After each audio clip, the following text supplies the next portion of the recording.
जीवन के सपनों से जुड़ा हुआ है। तुम उसे छीनने की बात कर रहे हो अपने मैनिफेस्टो में? क्या आपकी मेहनत की कमाई का पैसा घुसपैठियों को दिया जाएगा कि वो माताओं बहनों का सोने का हिसाब करेंगे, उसकी जड़ती करेंगे, जानकारी लेंगे और फिर उस संपत्ति को बांट देंगे और उनको बांटेंगे जिनको मनमोहन सिंह जी की सरकार ने कहा था कि संपत्ति पर पहला अधिकार मुसलमानों का है।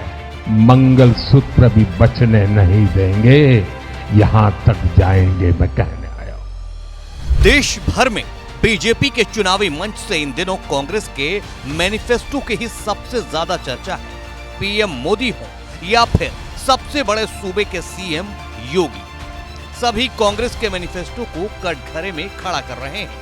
पीएम मोदी ने बांसवाड़ा की चुनावी रैली में सबसे पहले संपत्ति को लेकर सर्वे कराए जाने की कांग्रेस की मंशा पर हमला किया था। देंगे और पहले जब उनकी सरकार थी उन्होंने कहा था कि देश की संपत्ति पर पहला अधिकार मुसलमानों का है। इसका मतलब ये संपत्ति इकट्ठी करके किसको बांटेंगे?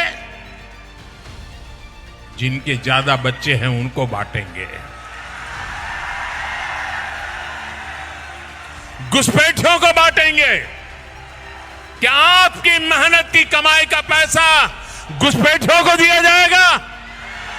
आपको मंजूर है? ये कांग्रेस का मैनिफेस्टो कह रहा है कि वो माताओं बहनों का सोने का हिसाब करेंगे, उसकी जड़ती करेंगे, जानकारी लेंगे और फिर उस संपत्ति को बांट देंगे और उनको बांटेंगे जिनको मनमोहन सिंह जी की सरकार ने कहा था कि संपत्ति पर पहला अधिकार मुसलमानों का है। भाइयों बहनों, ये अर्बन नक्सल की सोच, मेरी माताओं बहनों, ये आपका मंगल सूत्र भी बचने नहीं देंगे, यहां तक जाएंगे, मैं कहने। जिसके बाद अमरोहा के चुनावी मंच से सीएम योगी ने हमला करते हुए कहा कि कांग्रेस के मैनिफेस्टो में इस बात का जिक्र है कि उनकी सरकार बनी तो देश में शरिया कानून लागू होगा। और उनके सहयोगी दलों को आज जो इंडी गठबंधन के रूप में आपके पास आए हैं, बहनों और भाइयों, ये देश के साथ गद्दारी किए हैं और फिर गद्दारी करने के लिए अपने झूठे घोषणा पत्र के साथ आपके पास आए हैं। आज कांग्रेस का जो घोषणा पत्र है उसको आप देखेंगे, क्या कहते हैं? कहते हैं देश हमारी अगर सरकार बनी तो हम शरिया कानून लागू कर देंगे। आप बताओ, ये देश बाबा साहब भीमराव अंबेडकर के द्वारा बनाए गए संविधान से चलेगा या किसी शरीयत से चलेगा? भारत संविधान से चलेगा। बाबा साहब भीमराव अंबेडकर के द्वारा बनाए गए संविधान से भारत चलेगा, न कि किसी शरीय कानून से। इससे पहले सरगुजा की चुनावी रैली में पीएम मोदी ने कांग्रेस के मैनिफेस्टो पर हमला करते हुए इल्जाम लगाया था कि कांग्रेस के मैनिफेस्टो में मुस्लिम लीग की छाप है।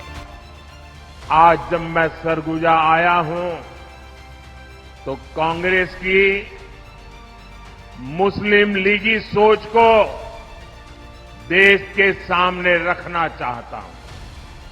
और जब उनका मैनिफेस्टो आया उसी दिन मैंने कह दिया था, आज नहीं कह रहा हूं, उसी दिन कहा था कि कांग्रेस का मैनिफेस्टो पर मुस्लिम लीग की छाप है।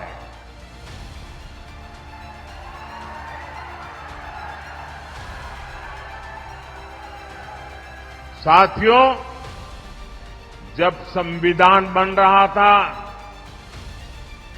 काफी चर्चा विचारणा के बाद देश के सभी बुद्धिमान लोगों के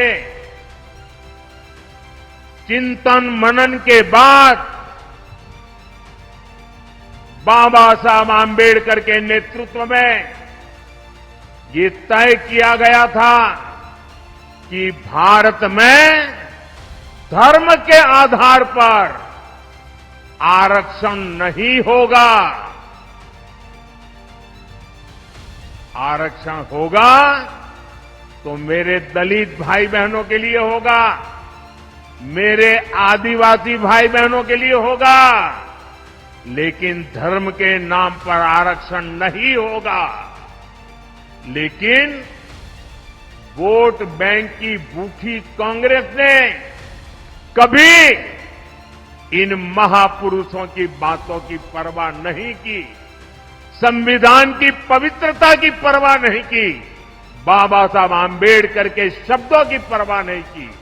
बीजेपी के इन आरोपों के बीच आपको कांग्रेस के मैनिफेस्टो की कुछ अहम बातें बताते हैं। कांग्रेस ने 2024 के अपने 48 पन्नों के मैनिफेस्टो को 12 हिस्सों में बांटा है, जिसे न्याय पत्र के नाम से जारी किया है।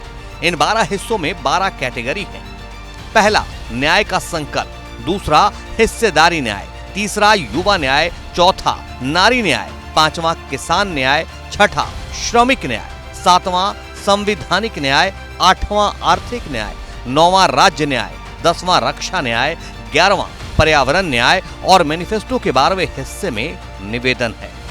तो सबसे पहले सामाजिक न्याय वाले हिस्से पर ही नजर डालते हैं। इसमें सामाजिक न्याय का जिक्र है। इसके पहले ही हिस्से में लिखा है, कांग्रेस राष्ट्रव्यापी आर्थिक सामाजिक जाति जनगणना करवाएगी। इसके माध्यम से कांग्रेस जातियों, उपजातियों और उनकी आर्थिक सामाजिक स्थिति का पता लगाएगी। जनगणना से प्राप्त आंकड़ों के आधार पर कांग्रेस उनकी स्थिति में सुधार के लिए सकारात्मक कदम उठाएगी।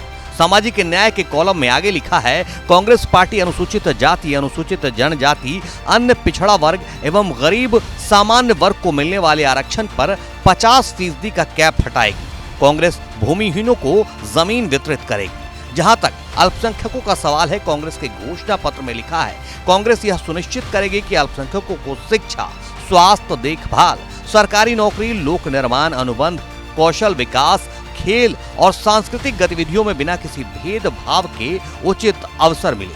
कांग्रेस यह सुनिश्चित करेगी कि प्रत्येक नागरिक की तरह अल्पसंख्यकों को भी पोशाक, खान पान, भाषा और व्यक्तिगत कानूनों की स्वतंत्रता हो।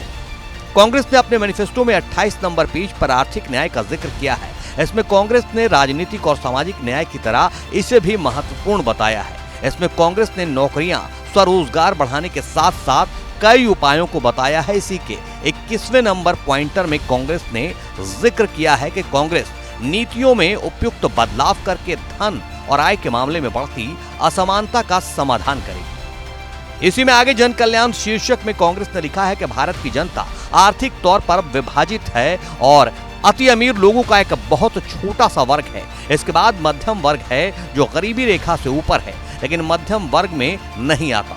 देश में 22 करोड़ लोग गरीब हैं। कांग्रेस इन पर फोकस करेगी। कांग्रेस ने नव संकल्प आर्थिक नीति का उद्देश्य भी बताया है। इसमें कांग्रेस ने लिखा है कि कांग्रेस न्याय संगत और समान अवसर वाली अर्थव्यवस्था का निर्माण करेगी।